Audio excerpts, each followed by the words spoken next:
আসসালামু আলাইকুম। এটিএন বাংলা সংবাদে সবাইকে স্বাগত জানাচ্ছি। আমি ভাবনা আহমেদ। শুরুতেই বিআরবি কেবল সংবাদ শিরোনাম। 5 আগস্টের আগের অবস্থায় ফিরে যাবার সুযোগ নেই, সাংবাদিকদের সঙ্গে মতবিনিময়ে তারেক রহমান। প্রতিহিংসা প্রতিরোধ পরিহারের আহ্বান।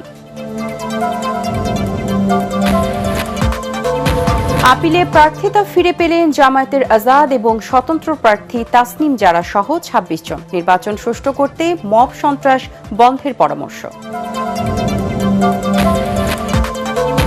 কিছু আওয়ামী সন্ত্রাসীর জামিনের দায় বিচারপতিদের, মন্তব্য উপদেষ্টা আসিফ নজরুলের। ভারতীয় আধিপত্য থেকে মানুষকে মুক্তি দিয়েছে অন্তর্বর্তী সরকার।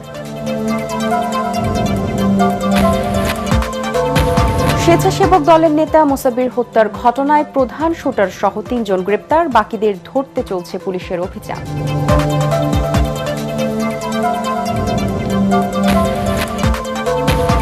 দেশি বিদেশি ঋণের ফাঁদে পড়তে যাচ্ছে বাংলাদেশ, আশঙ্কা সিপিডির। ভঙ্গুর ব্যাংকিং ব্যবস্থা ও বিনিয়োগ ঘাটতি নতুন সরকারের জন্য বড় চ্যালেঞ্জ।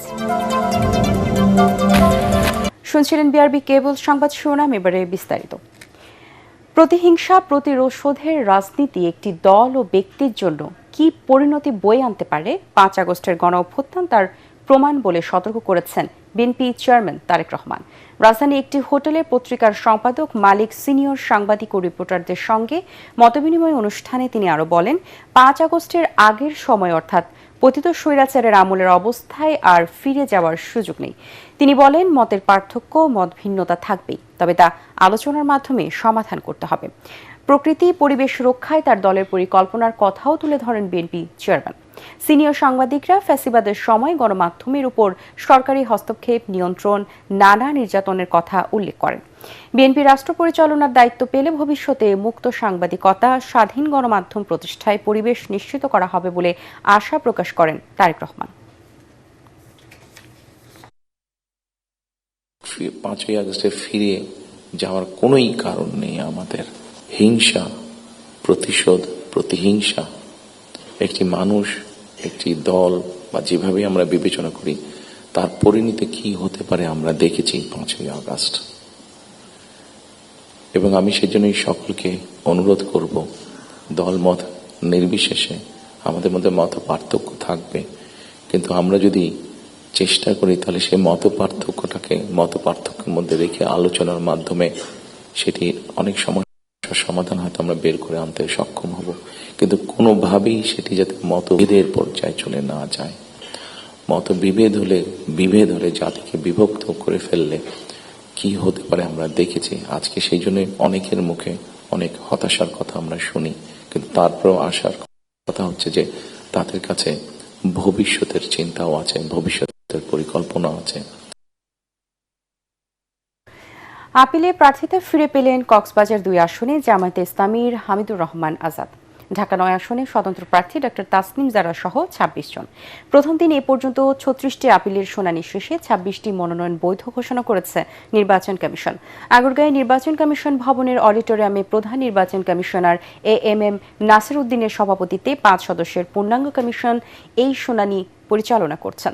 নির্বাচন কমিশনে আপিল আবেদন জমা পড়েছে মোট 645টি। আজ 70টি আবেদন নিষ্পত্তি হওয়ার কথা রয়েছে। এদিকে মনোনয়ন ফিরে পাওয়া প্রার্থীরা আশঙ্কা করেন, মব বন্ধ করতে না পারলে নির্বাচন সুষ্ঠু হবে না। ঢাকা 9 স্বতন্ত্র প্রার্থী হিসেবে আমি যে মনোনয়নপত্র দিয়েছিলাম, আমার প্রার্থিতা বৈধ ঘোষণা করা হয়েছে। আমাদের এই 5টি যে মনোনয়ন বাতিল হয়েছিল এখন পর্যন্ত শুনানি হয়েছে, তার মধ্যে 4টি গৃহীত হয়েছে, 1টি পেন্ডিং আছে। আমাদের যে প্রার্থী আছে ঢাকা 18 আসনের, তারটা সহ আমাদের 5টি আপিল মঞ্জুর হয়েছে। যে ছোটখাটো ম্যাটার ছিল সেগুলি আমাদের যারা এখানে বিচারক ছিলেন তারা সেগুলি অ্যাকসেপ্ট করেছে। আমার নমিনেশন পেপার যে গ্রাউন্ডে বাতিল করা হয়েছিল, আলহামদুলিল্লাহ আমার সেই গ্রাউন্ডে এখানে আপিল বিভাগ মঞ্জুর করেছেন। চট্টগ্রাম 11 হাত ফাঁকার পক্ষে আমার নমিনেশন বৈধতা ফিরে পেয়েছি, আলহামদুলিল্লাহ। দর্শক, এই মুহূর্তে সেখানেই আছেন আমাদের সহকর্মী সাজ্জাদ জাহান। সরাসরি চলে যাচ্ছি তার কাছে। সাজ্জাদ, এখন পর্যন্ত কতজনের আপিলের শুনানি হয়েছে এবং উল্লেখযোগ্য আর কি কেউ প্রার্থিতা ফিরে পেয়েছেন কিনা?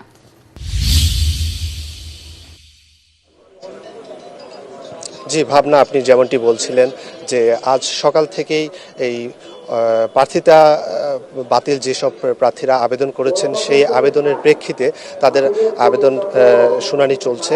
সেই শুনানি কার্যক্রমে আমরা দেখতে পেয়েছি যে ধারাবাহিকভাবে সকালে 70 জন প্রার্থী একদিনের জন্য নির্ধারণ করা হয়েছিল। সেখানে মধ্যাহ্ন বিরতির আগে 36 জনের মনোনয়ন বৈধতা দেওয়ার ক্ষেত্রে যাচাই বাছাই কার্যক্রম চলে।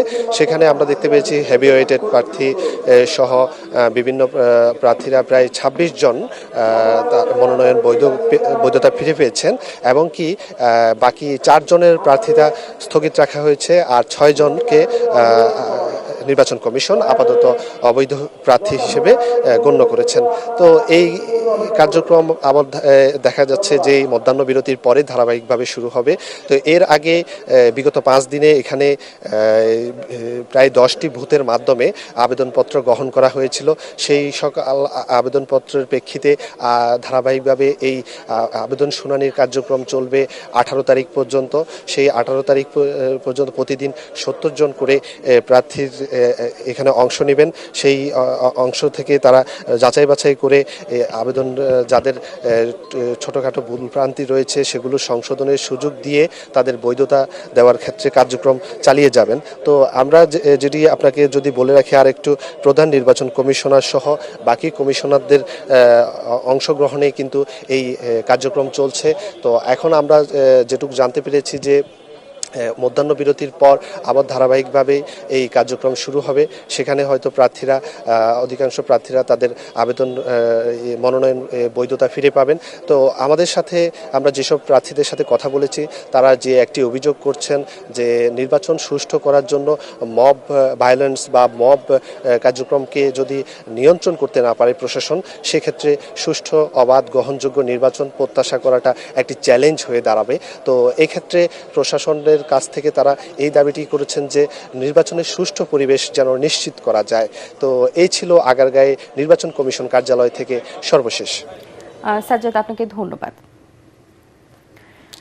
অন্তর্বর্তী সরকার ভারতীয় আধিপত্য থেকে বাংলাদেশের মানুষকে মুক্তি দিয়েছে বলে মন্তব্য করেছেন আইন উপদেষ্টা অধ্যাপক আসিফ নজরুল। রাজধানীতে এক অনুষ্ঠানে তিনি জানান 20,000-এরও বেশি হয়রানিমূলক মামলা থেকে ভুক্তভোগীদের অব্যাহতি দেওয়া হয়েছে। কয়েকজন উপদেষ্টা পদত্যাগ করতে চাইলেও প্রধান উপদেষ্টার অনুরোধে তা করেননি বলে জানান আসিফ নজরুল। আওয়ামী লীগের কিছু সন্ত্রাসী জামিনের দায় বিচারপতিদের মন্তব্য করে তিনি বলেন, এখন আর কেউ প্রধান বিচারপতিকে নিয়ে প্রশ্ন করার সুযোগ পান না। নির্বাচন পরবর্তী সময়েও দেশে থেকেই সবকিছুর উত্তর দেবেন বলে জানান আসিফ নজরুল। এই যে এই সরকার এসে ভারতের আধিপত্য থেকে বাংলাদেশকে মুক্ত করেছে, ভারতের যে আগ্রাসী একটা ভূমিকা ছিল সব জায়গায়, সেখান থেকে স্বাধীন কণ্ঠে কথা বলতে পারছে ডক্টর মোহাম্মদ ইউনূসের নেতৃত্বে, এটা আমাদের কোনো অর্জন না। আমাদের যে রিজার্ভ বেড়েছে, আমাদের যে মুদ্রাস্ফীতি নিয়ন্ত্রণ আছে, আমাদের যে ব্যাংকিং খাতে ভগ্নপ্রায় বিধ্বস্ত ব্যাংকিং খাতে শৃঙ্খলা এবং আস্থা ফিরে এসেছে। স্বেচ্ছাসেবক দলের নেতা আজিজুর রহমান ওরফে মোসাব্বিরকে হত্যার ঘটনায় 3 জনকে গ্রেপ্তার করেছে পুলিশ। গতরাতে মানিকগঞ্জ ও গাজীপুর জেলার বিভিন্ন স্থানে অভিযান চালিয়ে তাদের গ্রেপ্তার করে ঢাকা মহানগর পুলিশের গোয়েন্দা বিভাগ ডিবি। বিভিন্ন সংবাদ মাধ্যমে ডিবির বরাত দিয়ে জানায়, মোসাব্বির হত্যার শুটার, জিনাত ও পরিকল্পনাকারী বিল্লাল সহ এখন পর্যন্ত 3 জনকে গ্রেপ্তার করা হয়েছে। গ্রেপ্তার আরেকজন তাদের সহযোগী। গত বুধবার রাতে তেজগাঁও থানার পশ্চিম তেস্তুরি বাজার এলাকায় দুর্বৃত্তদের গুলিতে মোসাব্বির নিহত হন। আজিজুর রহমান মোসাব্বির ঢাকা মহানগর উত্তর স্বেচ্ছাসেবক দলের সাবেক সাধারণ সম্পাদক ছিলেন। বিগত আওয়ামী লীগ সরকারের সময় তিনি একের পর এক মামলার আসামি হন এবং বেশিরভাগ সময় কারাগারে ছিলেন। 2024 সালের 5 আগস্ট আওয়ামী লীগ সরকার পতনের পর তিনি দলীয় রাজনীতিতে আবার সক্রিয় হন। এই হত্যার ঘটনায় গত বৃহস্পতিবার তেজগাঁও থানায় অজ্ঞাত পরিচয় 4-5 জনকে আসামি করে মামলা করেন তার স্ত্রী সুরাইয়া আক্তার। এখন দেখবেন সালাম স্টিল ভোটের গাড়ি। কুমিল্লার 9 আসনটি বিএনপি অধ্যুষিত এলাকা হওয়ায় অনেকটা দাপটে আছেন ধানের শীষের প্রার্থী আবুল কালাম। তবে সাংগঠনিকভাবে ও জনগণের আস্থা অর্জন করে শক্ত অবস্থানে থাকার কথা জানিয়েছে জামায়াতে ইসলামী এবং ইসলামিক ফ্রন্ট বাংলাদেশ। ভোটাররা সুষ্ঠু পরিবেশে ভোট দেওয়ার অপেক্ষায় আছেন। কুমিল্লা থেকে ফিরে রিপোর্ট করছেন মনির হোসেন তপু। লাকসাম ও মনোহরগঞ্জ উপজেলা নিয়ে গঠিত কুমিল্লা 9 আসনে মোট ভোটার 4,78,531 জন। এবারের নির্বাচনে জামাত এবং ইসলামী আন্দোলনের মধ্যে আসন ভাগাভাগি হওয়ার সম্ভাবনা রয়েছে এই আসনটিতে। জামাত থেকে সরওয়ার ভাই উনি আছেন, আমাদের দুইজনের মধ্যে বোঝাপড়া খুবই সুন্দর। যেই আসবে কেন্দ্র যাকেই দিবে আমরা তার পক্ষে কাজ করব ইনশাআল্লাহ। আমাদের কেন্দ্রীয় দৃষ্টিভঙ্গি হচ্ছে যেখানে যে প্রার্থী নির্বাচন করলে পাশ করবে তাকেই দেওয়া হবে। আমরা মনে করতেছি যে আমাদের অবস্থান এখানে শক্ত অবস্থান আছে। পুরনো এই আসনটি নিজেদের দখলে নিতে ভোটারদের দ্বারে দ্বারে ছুটছেন বিএনপির নেতাকর্মীরা। এদিকে জয়ের ব্যাপারে শতভাগ আশাবাদী ইসলামিক ফ্রন্ট বাংলাদেশের প্রার্থী আবু বকর সিদ্দিকও। এই আসনে বিএনপির কোনো চ্যালেঞ্জ নাই ইনশাআল্লাহ। আমরা আমাদের প্রার্থী শুধু কেবল দাঁড়ায় থাকলে, আর আমাদের কর্মী আসলে বলতে কি আমাদের কর্মী বেশি এই আসনে, সমর্থক বেশি, এই জন্য আমাদের প্রার্থীর জন্য নির্ভয়। এটা কেউ ৭১ বিরোধী, কেউ সামাজিক অবক্ষয়ের মধ্যে জড়িত, সব কিছু মিলিয়ে কিন্তু আমি আল্লাহর মতো আমার অবস্থানটা ভালো মনে করি। সেই জন্য আমার প্রিভিয়াস হিস্ট্রি দেখে নিন, তারপরে আপনার মূল্যবান ভোটটি দিবেন। কারণ একটি ভোটের মাধ্যমে, আপনার একটি ভোটের মাধ্যমে কিন্তু আগামীতে সংসদে কথা বলা হবে। চাঁদপুর এবং নোয়াখালীর মধ্যবর্তী স্থান হওয়ায় এই এলাকার গুরুত্ব অনেক। অসংখ্য হাসপাতাল এবং ব্যবসা প্রতিষ্ঠান গড়ে উঠেছে লাকসামে। মনির হোসেন তপু, এটিএন বাংলা, কুমিল্লা। সময়ের সাথে সাথে নওগাঁ ১, ২ ও ৩ আসনে সরগরম হয়ে উঠেছে ভোটের মাঠ। ধারণা করা হচ্ছে নির্বাচনে মূল লড়াই হবে বিএনপি ও জামায়াত প্রার্থীদের মধ্যে। তবে ১ আসনে আলোচনায় বিএনপির মনোনয়ন বঞ্চিত স্বতন্ত্র প্রার্থী।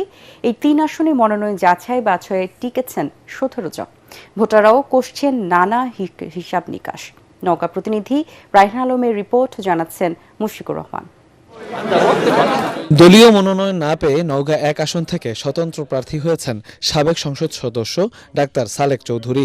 তার বিরুদ্ধে লড়তে হবে ধানের শীষের প্রার্থী মোস্তাফিজুর রহমানকে। এছাড়াও জামাতের প্রার্থী মাহবুবুল আলম সহ ইসলামী আন্দোলন ও জাতীয় পার্টির প্রার্থীরা রয়েছেন ভোটের মাঠে। স্বতন্ত্র হলো আমি আগে যেমন সরকারি দল থেকে ছিলাম, সেটা হয়তো সুবিধা হয় মার্কার, আমার সুবিধা নাই। আমি আশাবাদী স্বতন্ত্র হিসাবে আমি জিতব। জনগণ শহীদ জিয়া, দেশমাতা খালেদা জিয়া এবং বিএনপির চেয়ারম্যান জনাব তারেক রহমান ছাড়া কাউকে চেনে না। তারা ধানের শীষকে চিনে, ধানের শীষের পক্ষেই থাকবে। নওগাঁ ২ ও ৩ আসনে মূল লড়াই হবে বিএনপি জামায়াতের প্রার্থীদের মধ্যে। এই আসনে বিএনপি জামায়াত ছাড়াও ভোটের মাঠে আছে ইসলামী আন্দোলন ও জাতীয় পার্টি সহ অন্যান্য দলগুলোর প্রার্থীরা। এলাকার উন্নয়নে দিচ্ছেন নানা প্রতিশ্রুতি। আমাদের প্রতিপক্ষ আছে, প্রতিপক্ষ আমরা দুর্বল ভাবি না, তারাও এগিয়ে যাচ্ছে, তারাও আশাবাদী এবং আমরা শতভাগ আশাবাদী। আমরা এই ২ আসনে নওগাঁ ২, পদ্মতলা, ধামুরহাট এই এলাকায় আমরা জয়লাভ করব ইনশাআল্লাহ। আমরা সবাই সৌহার্দ্যপূর্ণভাবে সকল দল সবাই মিলেমিশে কাজ করব। জনগণ যাকে সমর্থন করে জনগণ সেই নির্বাচিত হয়ে চলে আসবে। দ্বন্দ্বিতাপূর্ণ মাঠেই আসলে খেলতে ভালো খেলা হয়। তবে আমি আবার সেই কাদের সাহেবের খেলার কথা বলছি না।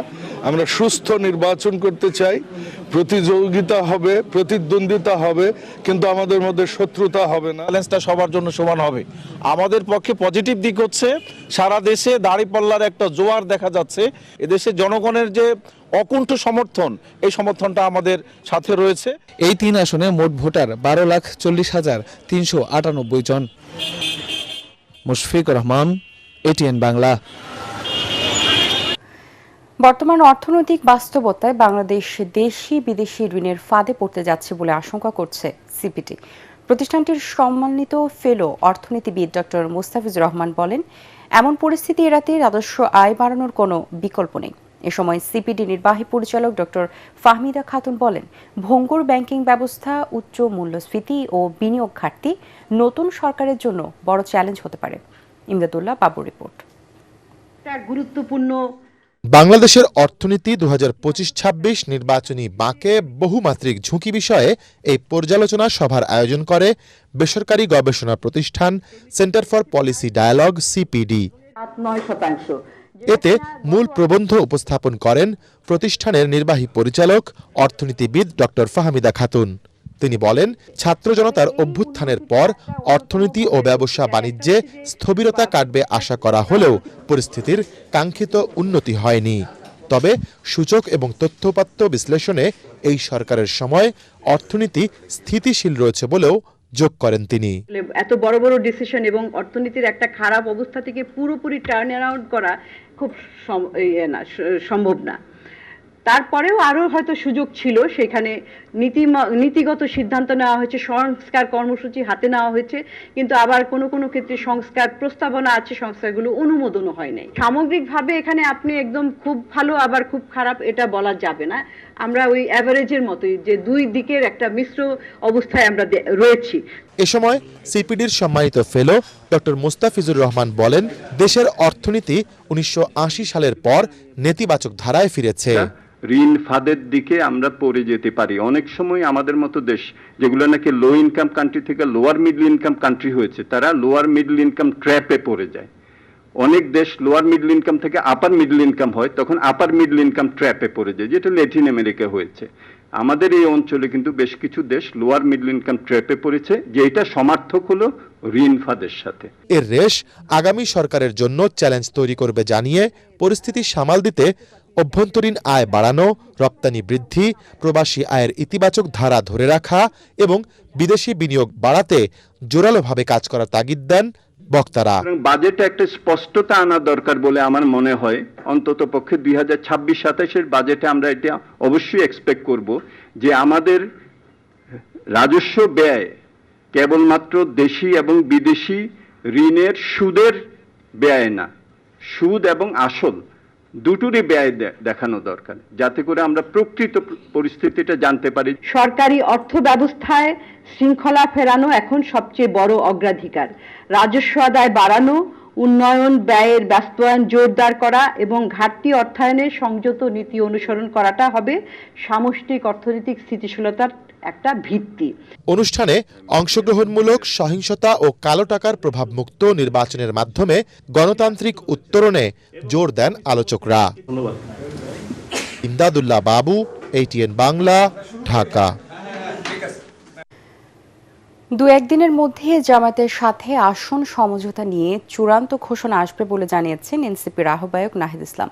রাজধানীর একটি হোটেলে ইউরোপিয়ান ইউনিয়নের চিফ ইলেকশন অবজারভার আইভার্স ইজাবসের নেতৃত্বাধীন নির্বাচন পর্যবেক্ষণ প্রতিনিধি দলের সাথে বৈঠক শেষে এ কথা জানান তিনি। নির্বাচনে লেভেল প্লেইং ফিল্ড নেই মন্তব্য করে নাহিদ বলেন, সরকার একটি দলকে বিশেষ প্রোটোকল দেওয়ার মাধ্যমে নির্বাচনের পরিবেশ নষ্ট করেছে। এতে অন্যান্য রাজনৈতিক দল ও জনগণের কাছে একটি বিশেষ দল ক্ষমতায় যাবে এমন বার্তা যাচ্ছে বলে অভিযোগ করেন এনসিপি আহ্বায়ক। এজন্য নির্বাচন কমিশনকে আরও শক্ত ভূমিকা রাখার আহ্বান জানান নাহিদ। বিশেষ রাজনৈতিক দলকে সরকারিভাবে বিশেষ সুযোগ সুবিধা, বিশেষ প্রোটোকল দেওয়ার মাধ্যমে এক ধরনের সিগন্যালিং করা হচ্ছে এবং যেটা লেভেল প্লেইং ফিল্ডে বাধা তৈরি করতে পারে, এটার অসম অবস্থা তৈরি করতে পারে। কারণ প্রশাসনের বিভিন্ন স্তরে কিন্তু এটা এক ধরনের মেসেজ যায় যে সরকার কার পক্ষে আছে। আমাদের জামাত এবং এনসিপি জোট কিন্তু অনেকখানি এগিয়ে, যে আমরা অলরেডি গণভোটের প্রচারণা শুরু করে দিয়েছি। আমরা মাঠে ঘাটে মসজিদে সব জায়গায় গণভোটের পক্ষে কথা বলতেছি। আসন সমঝোতার জিনিসটা কিন্তু আলোচনা চলমান, বাইরে হয়তো ঘোষণার আশাটা বাকি, কিন্তু আমরা কিন্তু আমাদের অভ্যন্তরীণ যে কাজ সেটা আমরা করতেছি। নির্বাচনের জন্য সব ধরনের প্রস্তুতি আমরা রাখতেছি। এবারে থাকছে সালাম স্টিল ভোটার গাড়ির খবর। শেরপুর থেকে ভোটার হালচাল জানাচ্ছেন খায়রুল ইসলাম। সালাম স্টিল ভোটের গাড়ি নিয়ে আমি এই মুহূর্তে রয়েছি শেরপুর 3 আসনের কুড়িকাহুনিয়া গ্রামে। এখানে ভোটার সংখ্যা রয়েছে প্রায় 3 লাখ। আর এখানকার মানুষের প্রধান জীবিকা নির্বাহের মাধ্যম হচ্ছে এই কৃষিকাজ। আমরা এখানে এসে কৃষকদের সঙ্গে কথা বলেছি। কৃষকরা আমাদেরকে জানিয়েছেন যে আসলে তারা অনেক কষ্ট করে ফসলাদি ফলান, কিন্তু সেই ফসলের সঠিক এবং ন্যায্য দাম তারা পান না। তাই তারা বলছেন এবারের নির্বাচনে যিনি তাদের প্রতিনিধি হয়ে নির্বাচিত হবেন তার কাছে তারা আকুল আবেদন করেছেন যে এরপর থেকে যেন তারা এই কৃষির সঠিক দামটি পান। সালাম স্টিল ভোটের গাড়ি নিয়ে এই ছিল আমার কাছ থেকে সর্বশেষ খবর। সালাম স্টিল ভোটার গাড়ি নিয়ে ব্রাহ্মণবাড়িয়া থেকে ভোটার হালচাল জানাচ্ছেন আমাদের প্রতিনিধি ইসহাক সুমন। সালাম স্টিল ভোটের গাড়ি নিয়ে আমরা এই মুহূর্তে আছি ব্রাহ্মণবাড়িয়া জেলার সদর এবং বিজয়নগর নিয়ে উপজেলা নিয়ে গঠিত ব্রাহ্মণবাড়িয়া 3 আসনে। আপনারা জানেন আগামী 12 ফেব্রুয়ারি অনুষ্ঠিত হবে এই আসনের নির্বাচন। এই আসনের মোট 9 জন প্রার্থী রয়েছেন। ভোটাররা আমাদের বলছেন আগামী দিন যেই প্রার্থীরা তাদের সুখে দুঃখে পাশে থাকবেন এবং যেই প্রার্থীরা এলাকার উন্নয়নে কাজ করবেন তাদেরকে ওনারা ভোট দিবেন। এই ছিল সালাম স্টিল ভোটের গাড়ি থেকে আমার কাছে ব্রাহ্মণবাড়িয়া ৩ আসন থেকে। এবারে পূবালী ব্যাংক বাণিজ্য সংবাদ।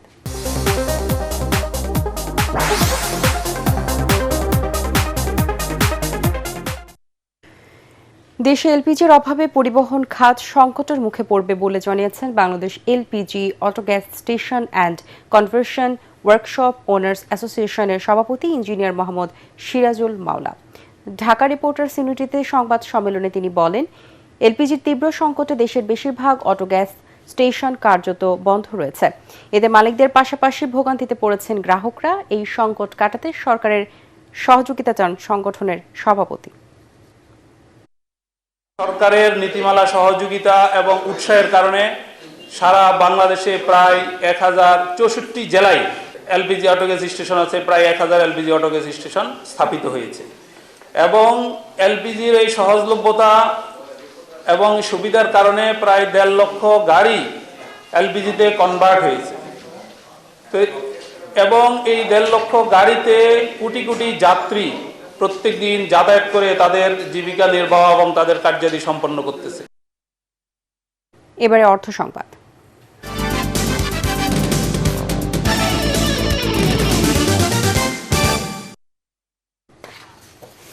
মুমূর্ষু রোগীদের অল্প খরচে উন্নত চিকিৎসা নিশ্চিতে যশোরে 500 শয্যার আদ্দিন সকিনা মেডিকেল কলেজ হাসপাতালে চালু হয়েছে আধুনিক আইসিইউ ইউনিট। এতে খুশি এই অঞ্চলের রোগীরা। ভবিষ্যতে আইসিইউ ইউনিটের বেডের সংখ্যা বাড়ানো সহ সিসিইউ এবং এনজিওগ্রাম সুবিধা চালু করা হবে বলে জানিয়েছেন হাসপাতালের পরিচালক ডাক্তার ইমদাদুল হক।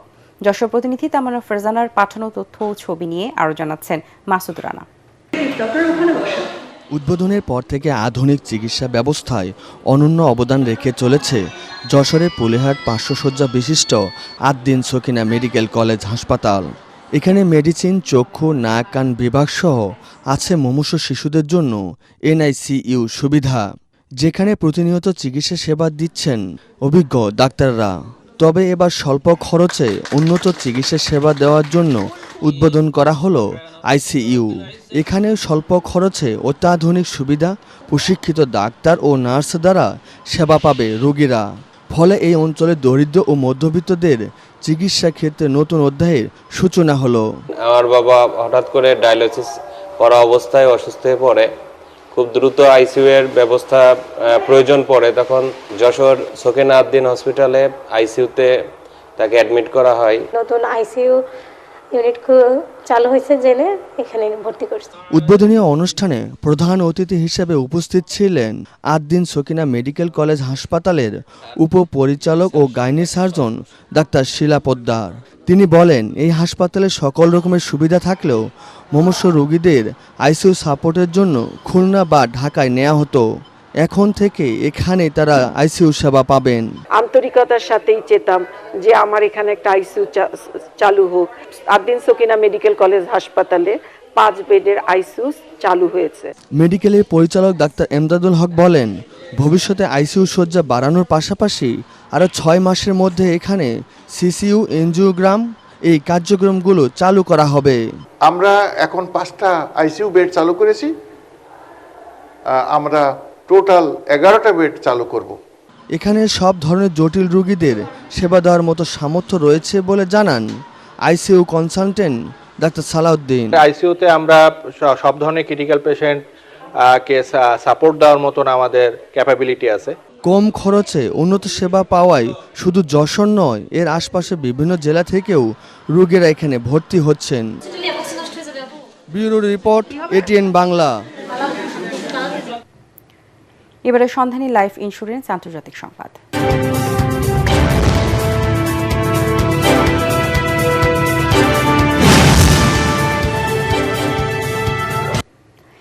ইউক্রেনের রাজধানী কিয়েভে রাশিয়ার ব্যাপক ক্ষেপণাস্ত্র ও ড্রোন হামলার অন্তত 4 জন নিহত ও 24 জন আহত হয়েছেন।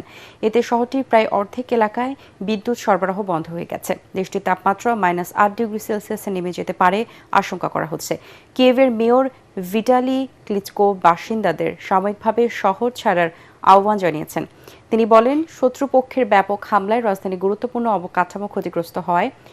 শহরে প্রায় অর্ধেক অ্যাপার্টমেন্ট ভবনের তাপ সরবরাহ বন্ধ হয়ে গেছে। শেষ করার আগে বিআরবি কেবল সংবাদ শিরোনামগুলো জানিয়ে দিব আরো একবার।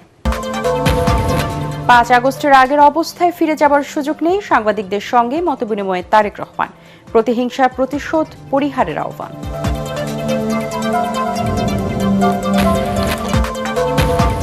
আপিলে প্রার্থিতা ফিরে পেলেন জামায়াতের আজাদ এবং স্বতন্ত্র প্রার্থী তাসনিম জারা সহ 26 জন। নির্বাচন সুষ্ঠু করতে মব সন্ত্রাস বন্ধের পরামর্শ।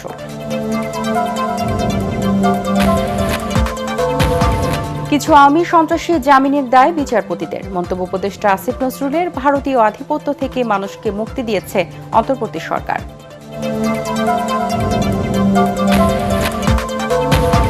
স্বেচ্ছাসেবক দলের নেতা মোসাব্বির হত্যার ঘটনায় প্রধান শুটার সহ 3 জন গ্রেপ্তার। বাকিদের ধরতে চলছে পুলিশের অভিযান।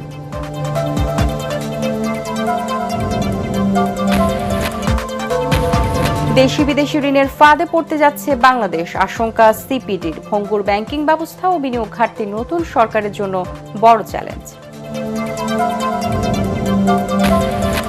পরবর্তী সংবাদ দেখার আমন্ত্রণ জানিয়ে এখনকার মতো শেষ করছি। এটিএন বাংলার সংবাদ ইউটিউবে দেখতে ব্রাউজ করুন youtube/ATN Bangla News। ধন্যবাদ সবাইকে।